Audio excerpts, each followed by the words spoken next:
So if we're motivating a virtual team, we started off, there's two things that we could do. So let's just have a look at this. So you're running a virtual team, you're the team leader. There's two things you can do at the front. You can start off by pulling all the group together by being highly sociable and then moving on to the task.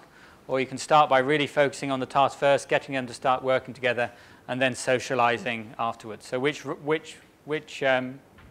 would you take? Who says number one? Let's just have a show of hands. You're almost right, but you're right. It's actually number two is the better way to start, is to get people focused on a task first and then socialize them afterwards. There is a slight cultural context, and that's the difference between what's called high context countries and low context countries. And your high context countries is Asian people and people like that. They tend to like to be a little bit more sociable first. But that bias is so small that you're much better going down the route of two. When a new virtual team is assembled for the first time, the study indicates it takes a few weeks before the members are able to fully recognize, trust, and coordinate their specialized knowledge in order to effectively perform the task. In that process, our findings suggest that early and frequent task-oriented communications play a crucial role in forming the initial beliefs and trust of the team members about each other's specialized knowledge. If you think back to this stage, yeah, where's my place? Where's the plan? What am I doing in this team? By focusing a lot of very highly specialized tasks, it gets you can move through these two stages quite quickly. And what we tend to do at the beginning is rather than talking about the proposals, we may set small tasks about, this team here, can you go find out some background information on policy? Or this team here, can you go find out some information about this state of the art in this area? And by that way, we start to understand what the team dynamics are and who are the completer finishers and who aren't. But it also allows the team to start to gel on things that are not yet critical to the proposal. So you get a couple of people talking about things and they can understand and build trust about that person doing work and this person not doing work. And it's a way to get through these two stages very quicker by just giving them a bit more small focused tasks at the beginning. So this might be at the beginning of your team management, team formation. You might already know what kind of communication methods you're going to use, but you might get someone to say, oh, can you go investigate the kind of online storage systems we can use for document management? Can you go investigate the best way that we're going to communicate in the team? You know, who can use Skype, who can't use Skype? Think about just giving those small little tasks to people at the beginning of your team, and it enables you to build a bit more trust, especially when you're virtual teams like this that you're working in. So the other things we do when we're managing the virtual team as well, we try to keep a very centralized process when it comes to roles and responsibilities. We'll set up a sort of role and responsibility document that just says this person's work package leader, this is what you need to be doing. This person is a participant, you need to be providing this. We do all the good things that you should be doing. You know, you set tasks with clear deadlines. You know, we don't sort of say, oh, can you give us the information next week? Give us the information on this date. And I know it sounds like I'm sort of baby feeding you information, but it's so important in virtual team management and in this kind of collaborative process. If you want to be a successful project, EU proposal team, you've got to work out all these problems. The best proposal writers and the teams that are winning consistently are ones that work well as a team while they're doing the proposal. And that's because they've given themselves enough time to be a team by the end of the proposal.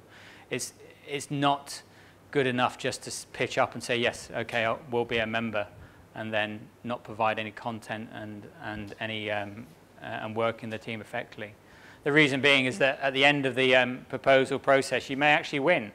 And then if you'll get to the proposal and implement it, and you say, hold on a second, what's this about? I just said I'll be in it, and I provided a couple of participant details. And you know, then you haven't all bought into what the objectives are and what the output of the project is going to be.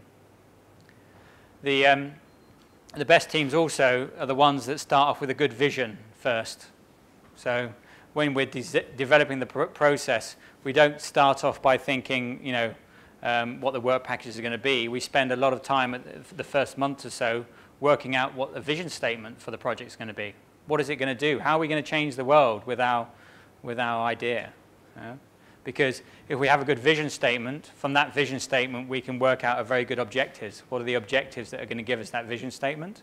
So we do the vision statement, then we work out the objectives, then we'll work out a work breakdown structure for those objectives. And very naturally we tend to, normally what I will tend to do is have one objective for each work package, because it becomes very clear that you can tie that objective in that work package. And when you're showing in your management and implementation, you can say, objective 1 is delivered at this date by this work package. And that's a good objective, is by saying objective is time bound and it's specific and it shows you where it's going to, and it's measurable.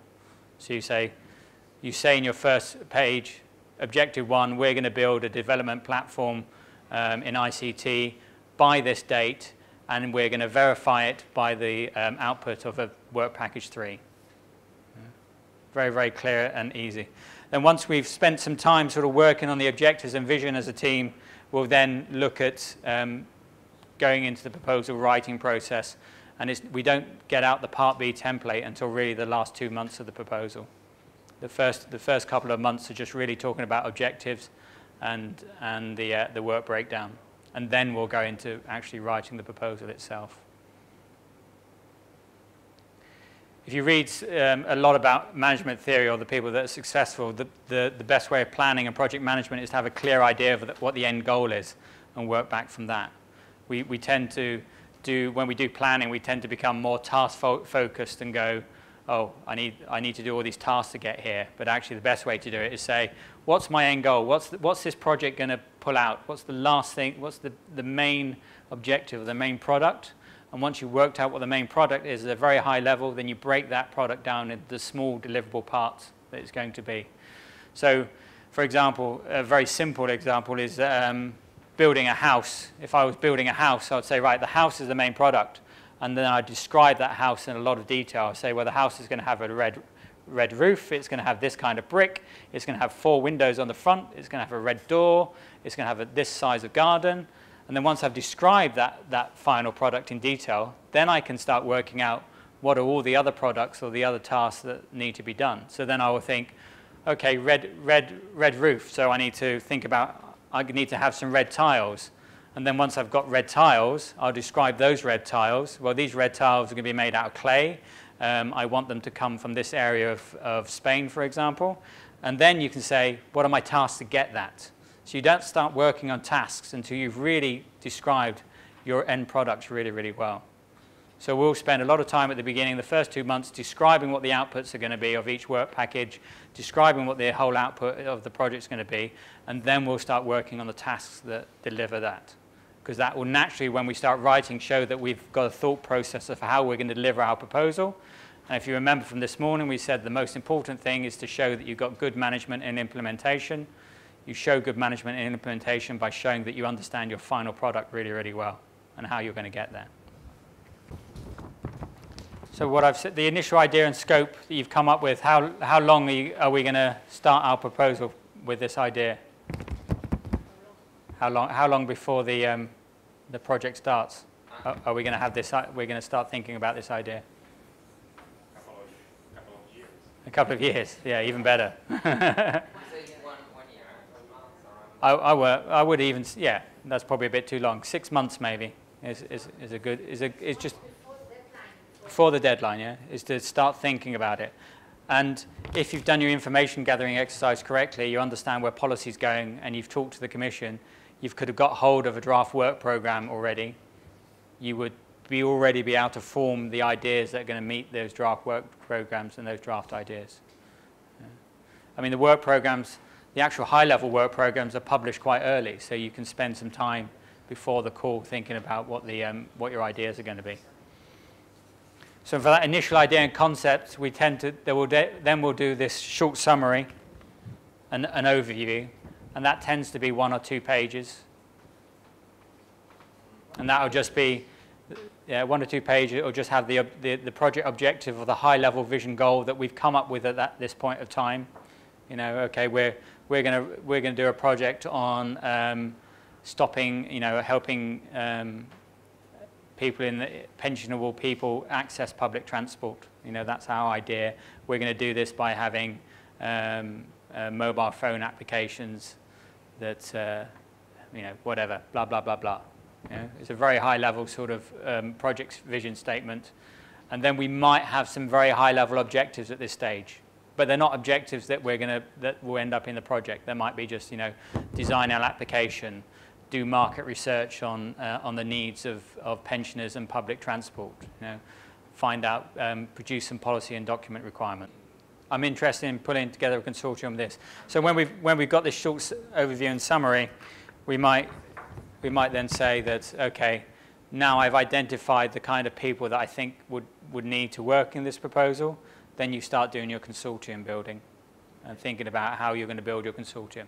And you may be asked to come in at this level from somebody else, or you've been doing a lot of networking anyway. You've been to Brussels, you've been to info days, you've gone to association meetings, you're networking on LinkedIn, all the modern communication methods now for doing this thing, seeing if there's anybody out there doing this work, going to talk to other consortium people that have run similar projects under similar calls in the past, going to talk to those coordinators saying, oh, have you got any ideas, what can we work on later on? Once you're involved in the FP7 world, you get more and more involved in it, because the biggest benefit for being in these projects is sometimes not the project itself, it's actually meeting everybody from all the other organizations and institutions. And through meeting them, you naturally start to think about other ideas or following ideas to your actions. So this initial work is maybe 5 months beforehand, and then we'll start building our consortium. About 5 months, we're sending out awareness.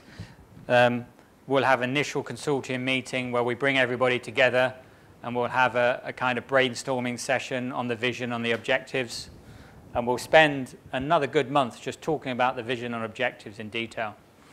What the objectives of the projects are going to be, what the vision is going to be, how we're going to output, what's the final output of the project going to be, does it meet the research call. At all times, we're keeping the research call to hand. Every time we have a meeting, we review it as a team at the beginning so that we're not having any scope creep, so we're meeting again what the Commission wants. We start listing the impacts, and we say, okay, if we're doing this project, here are the impacts. Do we meet the impacts? How are we going to meet those impacts? Which part of our projects meets those impacts? As we're working through the team, we're documenting everything. We're gathering a lot of content at this stage.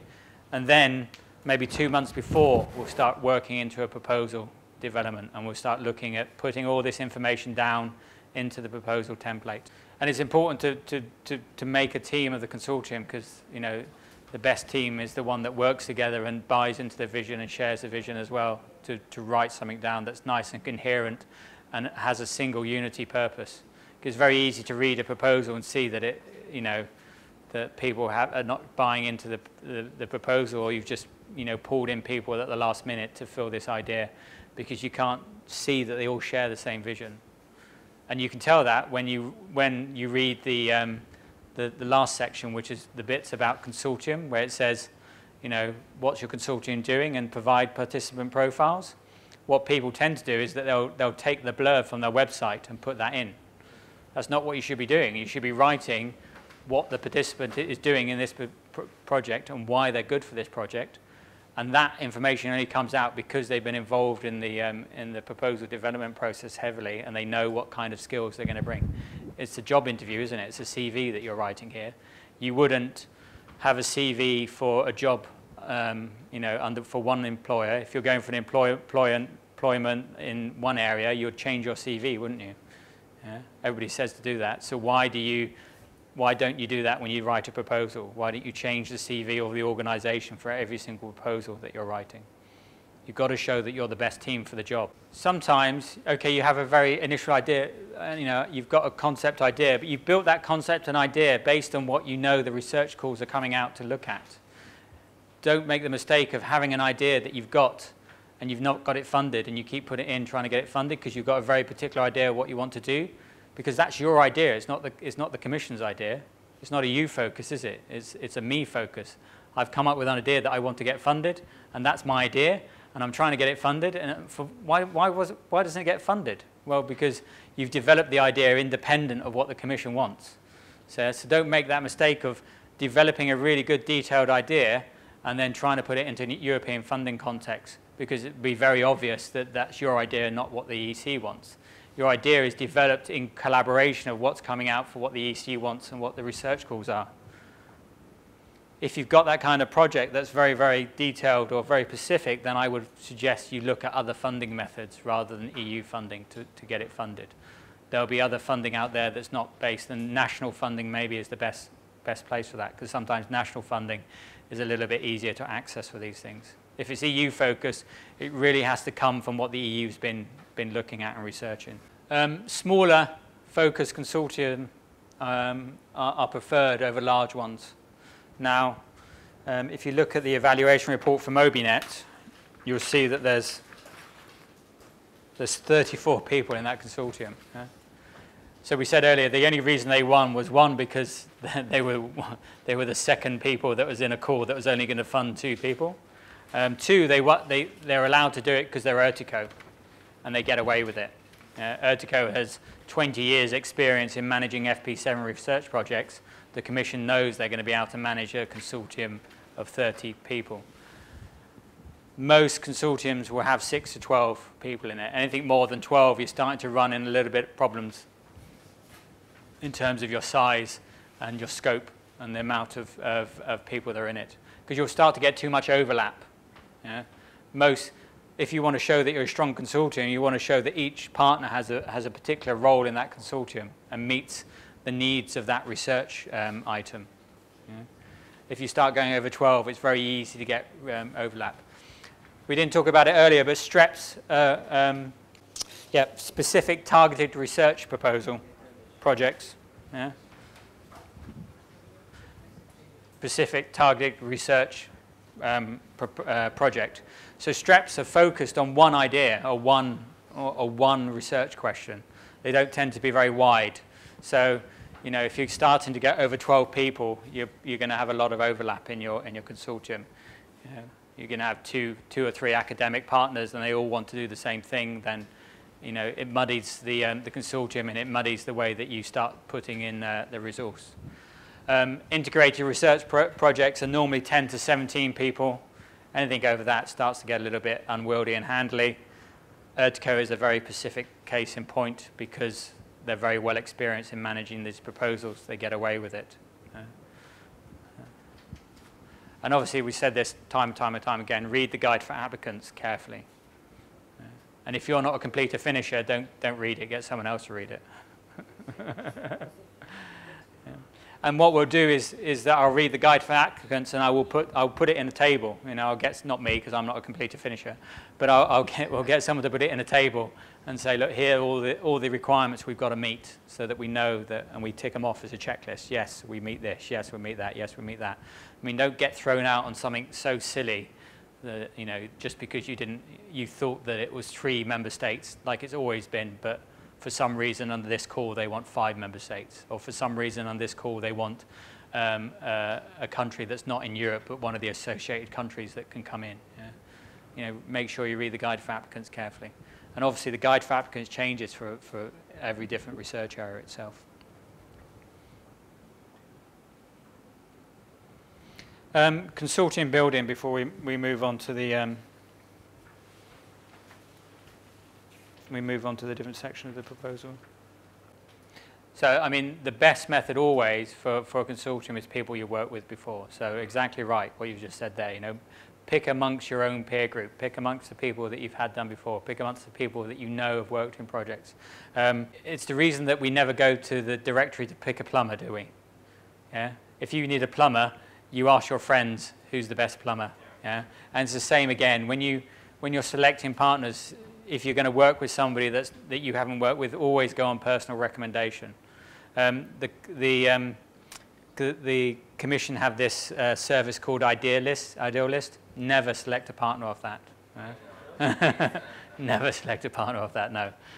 Because you just don't know who you're going to get. You know, if you're selecting a partner of that you've done no background with, you may get lucky, you may not. Yeah? But I would go to that list to find out contact names of people who've worked in previous projects, and if I want to involve, you know, if I'm stuck and I think, right, I really need somebody from this area, I'd look at everybody who's worked in previous projects, then I'd go and find those names, but then I'd go back to my network and say, right, has anybody worked with these companies? You know, do we know anybody in these companies? My network's quite huge. You're all welcome to connect to me on LinkedIn, by the way, because I love getting it up. But yes, you know, selecting your partners is key in the consortium, as well as having, you know, if there's 3 things I could tell you to do well in FP7 projects. One is make sure you write well. 2 is make sure you meet the EU's needs. And 3 is make sure that your consortium is really, really good, that you know your consortium well, that you don't skip, you don't bring somebody in at the last minute that you haven't worked with before. You don't use people that you're not comfortable with, or you don't have a working relationship somehow, or somebody has some sort of contact with them. Balance can mean a lot of different things to the Commission, you know, what a balanced consortium is. It's important to show that you've got balance in the consortium, and that balance depends on what you're doing, but it definitely is geographical balance. Yeah? You can have unbalanced consortiums, that's fine, but you have to have a very, very strong reason why you're going down that route. It has to be, you know, there's no other way of doing it, doing this research. So say it's a particular research called very scientific research, and there's only 3 universities in Europe that does this, and one's in Spain, one's in France, and one's in the UK. Then you would argue that I can't go outside of that. Sorry, those are the only people that has the expertise. Balance is really important for the Commission when it comes to the consortium. Gender balance is important from, you know, making sure when you argue in the Commission about, you know, having a good team and stuff like that, but it's not something that's going to get you marked down in the proposal section. Yeah? Obviously, gender balance is important, don't get me wrong. I mean, it's better to have good gender balance, especially in highly technical consortiums, because it's always too male-dominated, and having a good gender balance in your team is good as well. But sometimes we're faced with what we're faced, and we can't get away from that gender balance at all. What you do is you try and be very proactive at saying, okay, we weren't when you're developing the proposal, you may not have good gender balance in the proposal team, but when you're writing it and implementing it, you would put in your your ethical section that you're going to have policies in place to make sure that you have good gender balance in the team itself, just to score a little bit higher in that section. Balance also comes in terms of budget as well. The consortium doesn't like to see unbalanced budgets. Don't have a partner in that has like 3 man-months in a project that has like 400 man-months. Yeah? Because what's the point of them being in? 2 man-months is, 1 man-month is 20 man-days, isn't it? How much work do you get done in 20 man-days? Not a lot, really. I mean, what's the point of bringing a partner in for 1 or 2 man-months in a project? Yeah? Be very, very careful of having that kind of budgets or those kind of structures where partners have got small roles. You know, if they've got a small role, then they shouldn't be in the project at all. They should be there to output some very specific work and have a decent amount of time and effort to do that. That's not saying that obviously the coordinator tends to have the most budget because they're a coordinator and they have the project management budget, and then they have roles in the other work packages. So you tend to have the coordinator has a bit of budget, you tend to have the work package leaders have a bit more budget, but then all the other participants, you know, don't drop them down to 1 or 2 months in a project, because what are they going to do in 1 or 2 months? Yeah, but you can be balanced in man-months, yeah, but obviously, yeah, financial. But don't make an assumption that they'll see that. Yeah? Be very explicit. So one of the things we said earlier in the 5 key things you have to do is be very clear. So if a partner is getting 3,000 euros for 5 months work, say, you know, partner X is only getting 3,000 euros because of the daily rate in their country is very small. Be very explicit. Nothing is obvious. We get that all the time because you're writing for your peer group, you go, oh, well, that's obvious. It's not obvious, you know. If you're saying that's obvious, then it's not obvious. So you've got to say, right, it's not obvious. I need to put a line in the proposal in this section that says very clearly that this partner's only getting this amount of money because of their man-month rate in that country. Yeah, be very explicit. So balance covers a lot of things. It covers geographical balance. It covers Balance in the value chain for whatever you're doing. Make sure you've got somebody that will deliver each part of that value chain. Balance is also in terms of expertise. You can be unbalanced in terms of small and medium companies. So you could have 9 SMEs in one big company. They'd love that, Europe. They love having SMEs in the proposal. You need to be balanced in terms of industry and academics as well. In FP7, sometimes in lifelong learning and things like that, you don't need to be, because it's about teaching, so you don't need so much industry. But definitely in FP7, you need to have balance between industry, academia, end users as well, making sure they have a participation as well. Yeah, no, SMEs can coordinate. You think the actual definition for an SME is 250 million euros a year turnover and less than 250 employees. So you can be quite a large company and still work as an SME. So SMEs can coordinate if they're at that top end. It's very rare that you get a coordinator that's an SME and has no experience in coordinator. Then they'll be very cautious about giving you the role itself. We just take a look at an evaluation report here for a project that lost. So this lost 7. It got 7 marks. So it's pretty crap, really. See, the consortium is not well balanced. There's insufficient end user participation. So they said individual participants have very relevant experience in logistics, engineering, sciences, business and management, but it's not well balanced. There's insufficient end user participation. Yeah. The proposed budget of 3.8 million is too high. The management costs are kept at a reasonable level. The following budget allocations have not been sufficiently justified. The amount of person months allocated to work package 1 is excessive. The allocation, 20% of the budget to case studies is on the small side, considering a total of 8 case studies are planned. The allocation of 15,000 euros to one partner for a conference is too high, as sufficient details not given to proposals regarding the conference.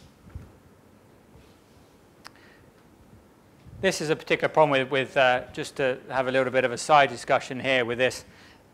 When we talk about balance and financial stuff, naturally we assign more weight to value than we do to price. Yeah. If I give you a price on something, you go, oh, that sounds too high. If I tell you what you're getting for that price, that's the value. So the more you tell people what they're getting for that price, the better, the more value it has. So the allocation of 15,000 euros to one partner for a conference sounds high. But what if we said 15,000 euros for one partner, but for that we're flying to Tahiti, we're all staying in a 4-star hotel, we're all going to have breakfast, dinner and lunch included in that price. We're going to have a professional marketing company that's going to market the, you see, it becomes a different value proposition.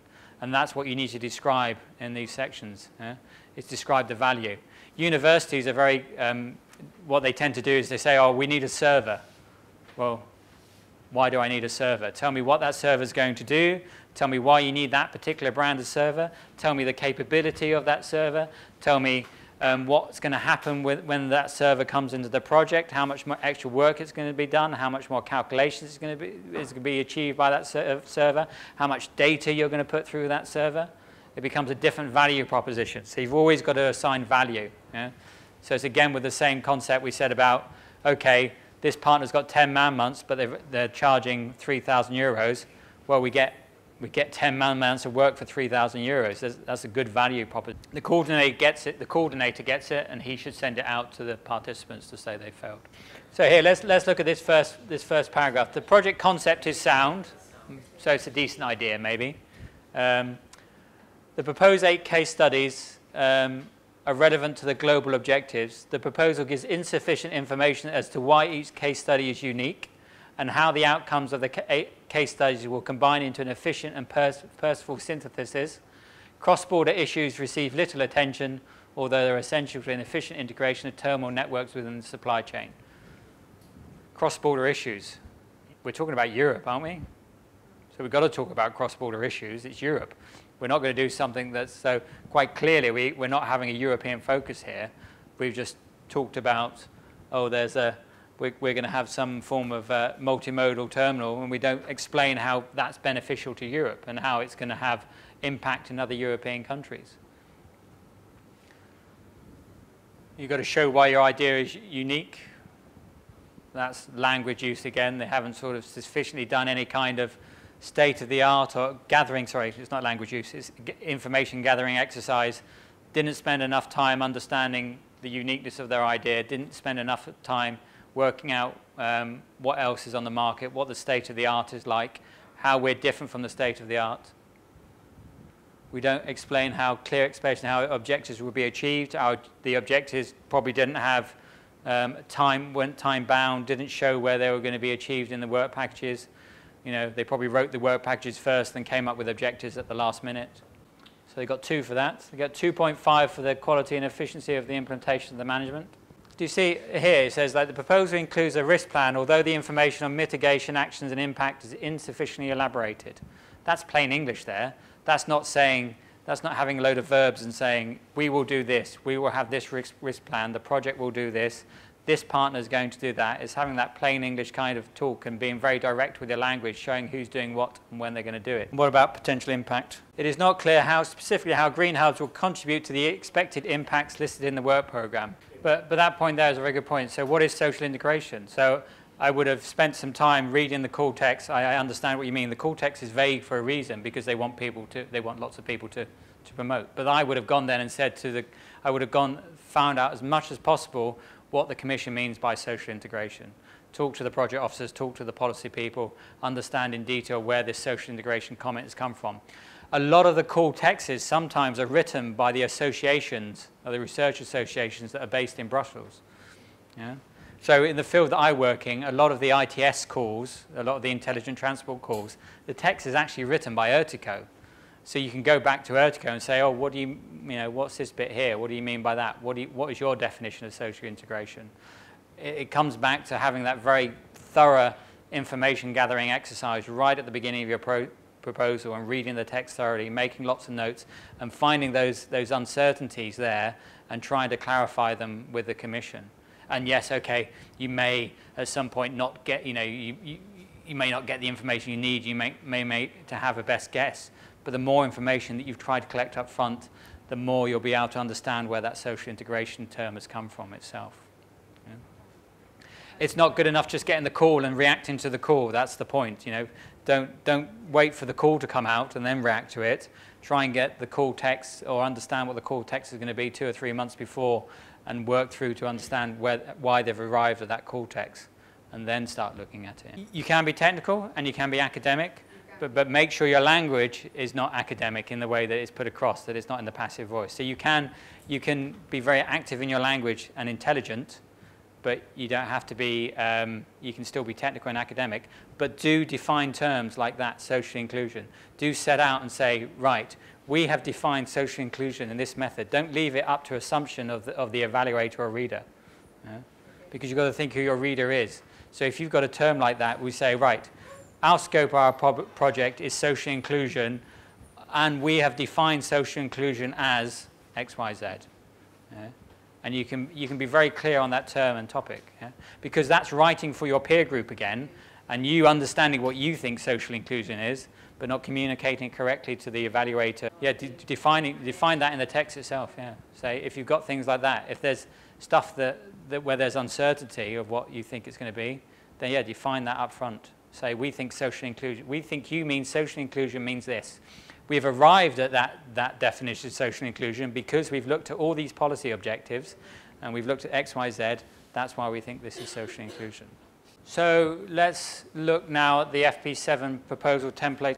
So there's the different sections of the FP7 template. There's the science and technical parts, and this is where your concepts, progress beyond the state of the art, science and technical methodology and associated work plan is put. There's the implementation, which is management structure, individual participants, consortium resources to be committed. There's the impact section, which is expected impacts, dissemination, and finally there's the ethical section. Can we remember what the 5 key elements of the proposal was? Were you paying attention this morning? What do we say? What do we say that the 5 key elements of a proposal are? U approach, yes. If you've got to remember one, remember that one. The U approach, yes. They're at the front of the book if you're cheating. A detailed solution. Yeah. The benefits and values that you offer. Proof you can do the job and connection with the client. So this is what you get in the template, and you've seen the template, I'm sure, haven't you?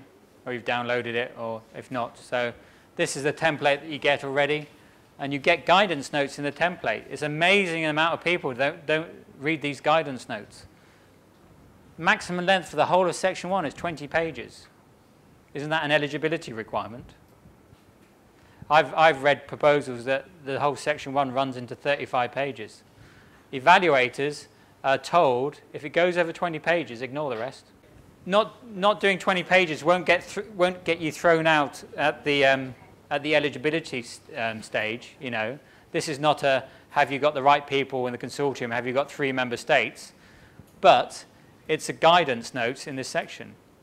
Now, think about what we said earlier about main structure, main message, action statement, detail, extra. What happens if you put your main message on page 25? Because you've spent the first 25 pages telling them about how wonderful the idea is and how wonderful, you know, you don't get to page 25 until you actually tell them what you're going to do. Yeah? Very important. The amount of people that will try and do 20, will ignore that 20-page limit. Yeah, you have a character limit as well. Which is, again, a reason to doing plain English, is it not? Yeah? For speaking the active voice. Yeah? Because the more you write in the active voice, the more concise your writing is, the less words you use. Show how they relate to the topics addressed by the call, which you should explicitly identify. The objectives should be those achievable within the project, not through subsequent development. They should be stated in a measurable and verifiable form, including through milestones that we indicated under section 1.3. Okay, well, the key results are your final product, isn't it? And that's, yeah, and what you're probably doing is trying to find objectives first that work out your final product. And if you start by working out what your final product is going to be, then your objectives will naturally fall out of that. So try and think more about what your end output's going to be and describe that really, really well, and then bring it back to your objectives at a later date. No, not really. I mean, the methodology that you use is particular to your actual project and what you're doing. What I wouldn't do, though, is get lost in the methodology in the first couple of pages. You know, that's detail that you put afterwards. Yeah? The first page is essentially, it's not an executive summary, but the first page of your proposal is something that it really sort of introduces what your main objective is going to be and how you're going to achieve it very, very quickly. And then you would go into explaining what your methodology is going to be and how that achieves it later. But your first couple of pages are the results, how it relates to EU policy, and then how you're going to do that, and then you would go into your methodology afterwards. What most evaluators do is when they read it, they read the first couple of pages of section 1 first, then we would skip to management and implementation, then would skip to have you got the right consortium, and then you'd go back and start reading the rest. If all those 3 line up, then you'd spend the time reading the rest of the proposal. But you're not going to spend the time reading the proposal if you haven't, in the first couple of pages, seen that they've got a good idea, seen they've got good objectives, seen it meets what you wants, and then you'll go see if they can do it, and if they've got the consortium, then you'd probably go read the methodology later.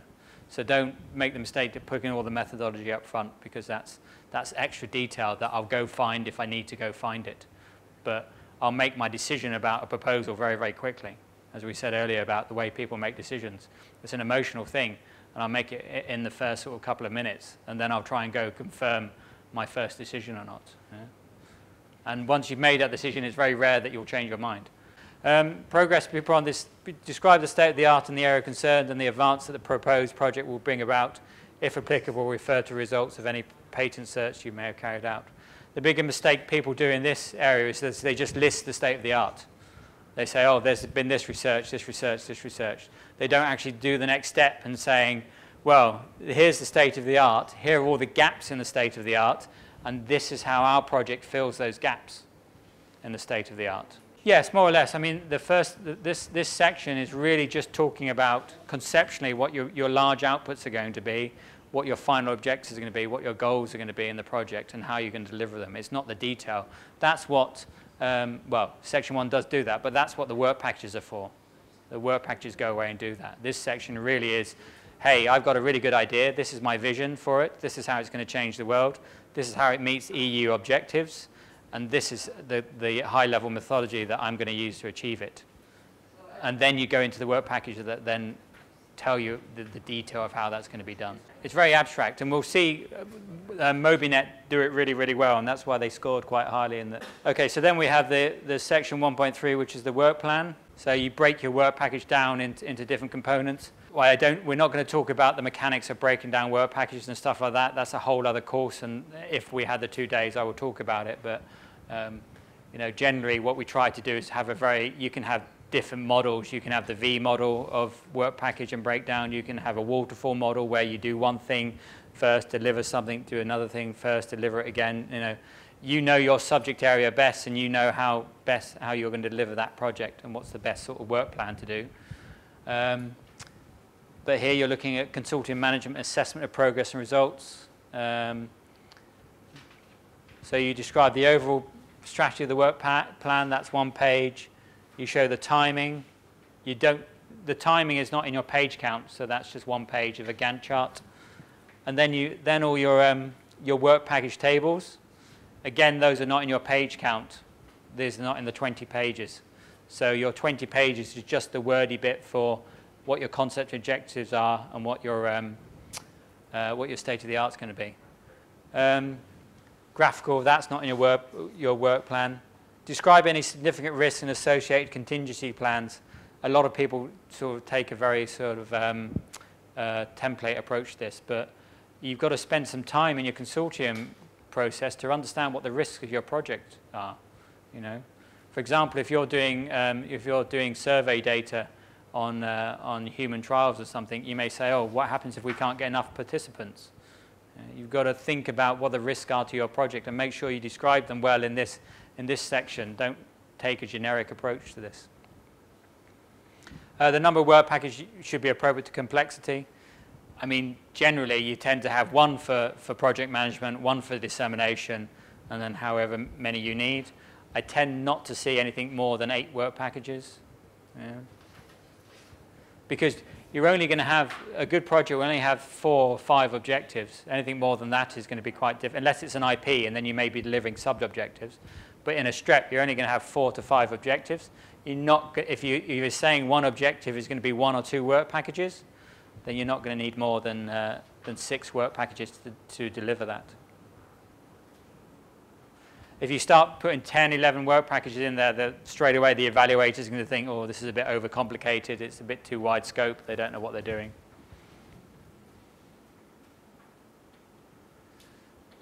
Okay, there's a load of tables you have to fill in. If we had time, we would go through the tables on the 2-day course, but I'm not going to go through them. Your work package description. This is where you need your completer finishers, because you're building a budget at the back of this. Make sure all your budgets line up with what your budget figures say and what you put into the commission systems.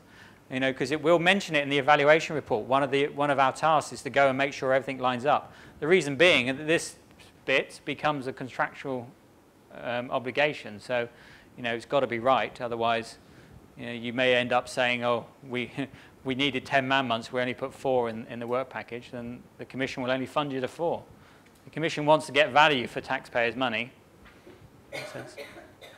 Objectives, again, in this section, objectives, very short bullet points. Don't put big wordy descriptions in here. It should just be 3 or 4 objectives for the work package. And then the description of work describes how you're going to deliver those objectives.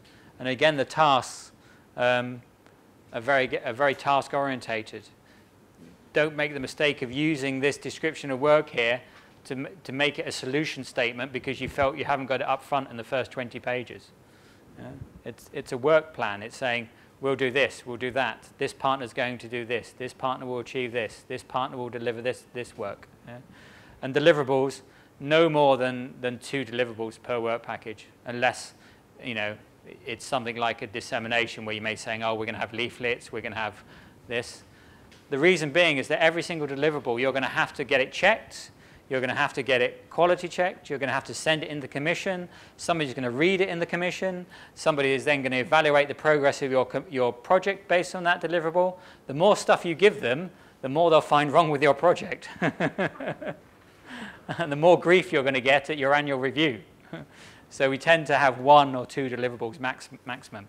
So what happens is that work package leaders, naturally, they put like 20 deliverables in, try and combine them all to one, because you've got to go through this process of getting it approved.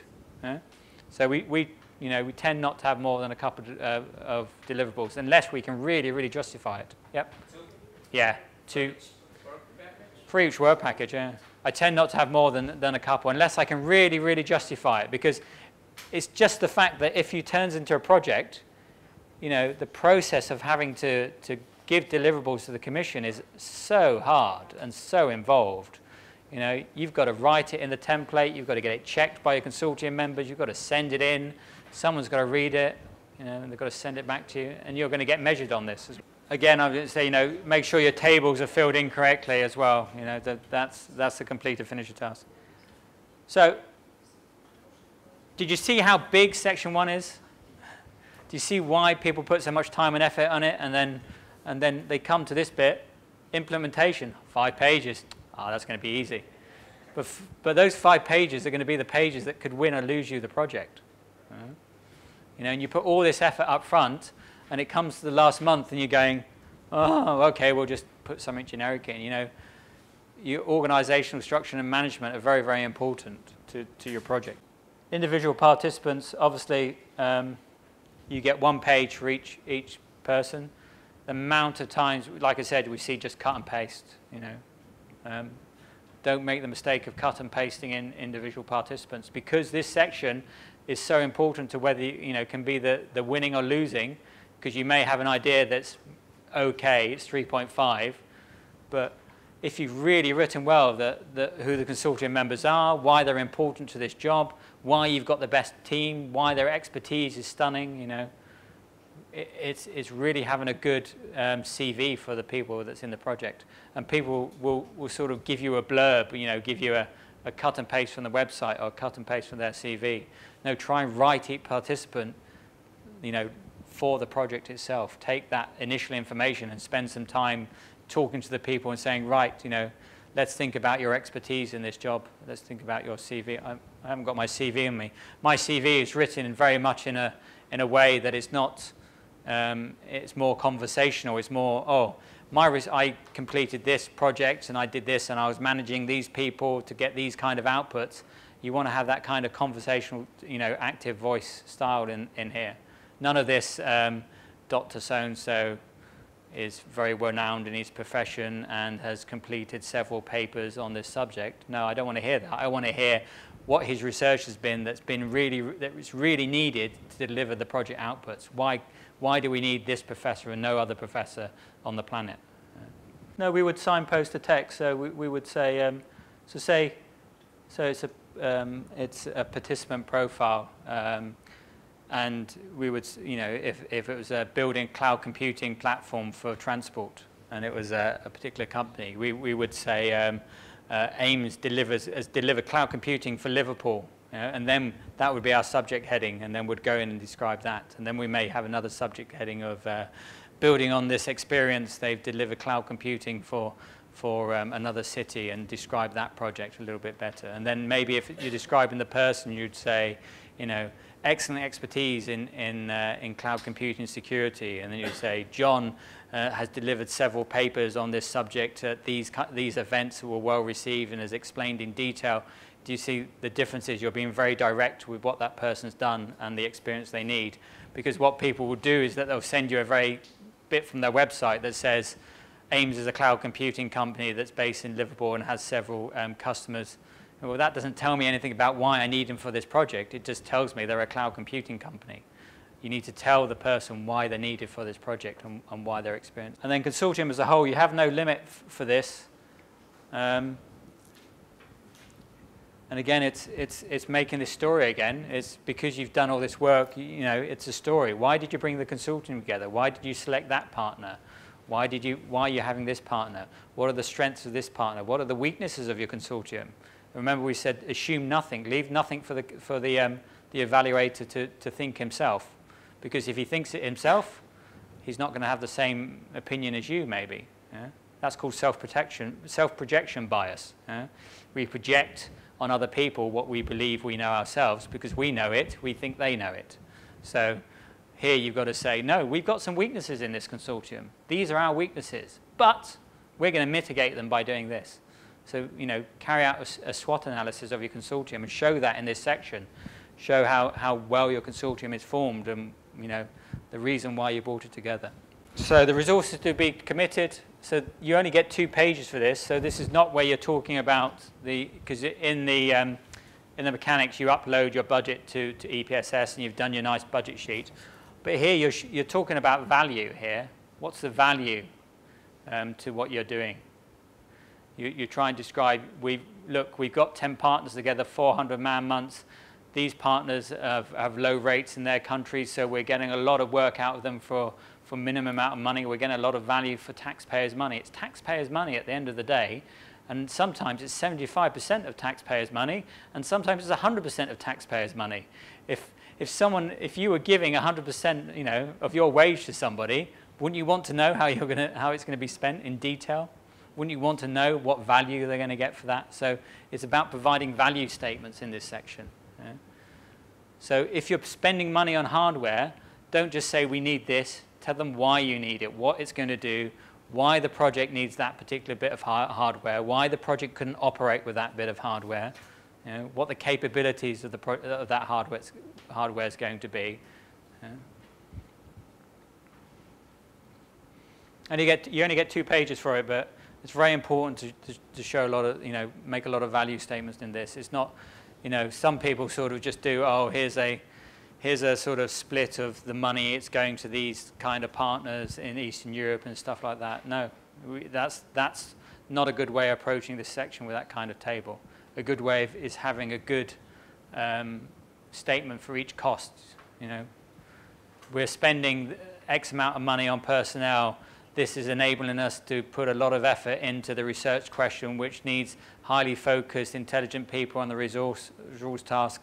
As you can see, Partner X has a very high cost on personnel, but they employ some of the best people in Europe on this task, and they're the most well qualified, and they demand this certain level of wage. That's why footballers get paid so much, because we assign a value to them. And you've got to describe that value in this section.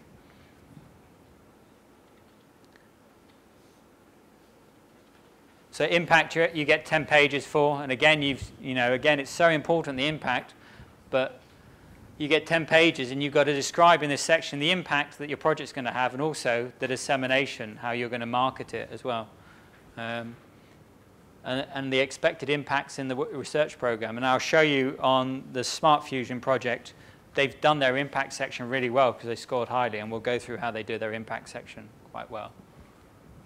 But this is important. Explain why this contributes requires a European approach rather than a national or local approach. Of course, you've done all your information gathering up front, so you know why it needs a European approach, because you know what the European policy is.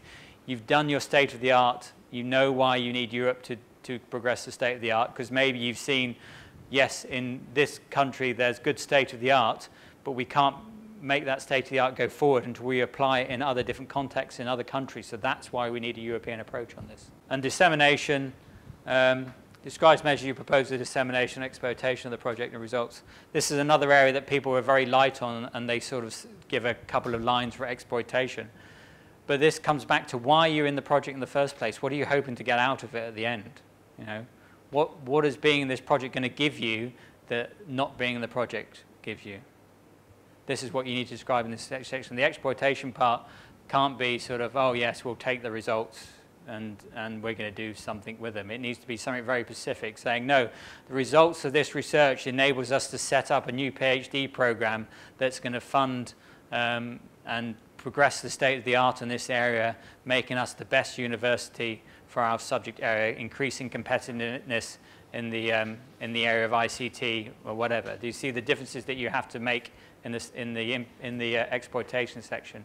It can't just be, oh, we're going to take the results of this work and hopefully it's going to produce some products. Yeah, you can explain that. What the benefit's going to be for your university. Why did you choose to? Yeah, that's okay, because this section is about how research money is going to make your organization better, more competitive, more able to perform on an international market is also going to make Europe more competitive as well. You know, that's what we're trying to do here. We're trying to make Europe more competitive as a nation, as a collection of people. Yeah. So FP7 was 56 billion euros. So in about 10 or 20 years' time, we're going to deliver that 3 times fold in terms of extra competitive in Europe. Yeah. FP8 or Horizon 2020 is 86 billion euros. So think how much effort that's going to be in this part. No, it's not a problem. Your impact can be short-term or long-term. That's not a problem. You can, but as long as you can show that you know that it's going to have an impact. But why did you get involved in the project otherwise? Because if you can't show that impact, then it shows that you're only getting involved in the project because you want the funding money and nothing else. You know, we're just trying to fund people. We're just trying to keep people employed. That's not what they want to do with the funding money. They want something to come out of it at the end, and showing that impact and that exploitation means that why you win the proposal on these 2 sections, because you're showing value for the money. Yeah, no, but that is a good impact. You can describe that. That's fine, yeah. But you've got to show that it's going to be doing something for you in that way. So they can be conceptual impacts. It doesn't have to be a product-based impact. You know, for university, it may be, yes, no, we're going to get this extra knowledge, state of the art. It's able to inform our students better and make them more competitive and make them more able to go out in the job market because they're going to be on the cutting edge of this research, you know. But, you know, you don't have to prove it here because this is, you know, this exploitation results is outside the project lifetime. So you don't have to actually provide a measurable impact for it. Yeah? If it's inside the project, yes, you do. You have to say, well, if we're going to have this impact, we have to show that in the project it's going to have an impact. But if you're talking about exploitation of further thing, you don't have to say anything about proof. It can be very conceptual, but you've got to show that you've thought about what the impact and exploitation is going to be. I'll show you maybe some of the impact on the green hubs, and you may see the difference when we go through the 2 proposals. Ethical issues. Don't sort of gloss over this, especially if you're working in the field of human trials and things like that. Make sure you highlight any policy or any guidelines that you're going to have to give. Intellectual property as well. You know, if you're building something that has intellectual property issues, think about the intellectual property, how that's going to be managed. It might be worth talking to, if you have a transfer of knowledge section here at the university, it might be worth talking to them about intellectual property and how it needs to be managed as well. It's very specific for different projects. But don't gloss over it. Don't just say, oh, we respect intellectual property rights. You might say, okay, intellectual property rights will be used under a model based on this law or based on this patent law, or we're going to have collaborative access rights for the technology, or we're going to set up a certain company and things like that. So don't gloss over it. Yeah, anything that's involving human trials, human tracking, privacy issues, data collection, data privacy rights, you have to be very explicit in this section and show you thought of it. Because we're very sequential, you know, the problem is you'll get to this section in the last week and go and just put something in that's not think about it. But you've got to think of these sections up front, and yeah, that's a very good point. You know, if it's got a human element into it, be very, very explicit about the ethical issues and the data protection rights. Good. Well, I hope you found the day useful. You're quite free to contact me. You get a copy of the presentation. So there I am. Hey. You're quite free to contact us. We like getting people involved in projects. We want more people to get involved. We like working with good, intelligent, innovative people that have good ideas. So it's what motivates us to do this kind of work, is to make sure that people are getting funded to take research money forward and take research money forward well, because it has a good impact on Europe and it has a good impact on society. We're always interested in helping out and being involved in projects that have a good social benefit and social impact. It's one of our values we put down in the company, is that we like being involved in social impact projects. So those kind of projects we're very, very happy to help out on. Okay. Thank you.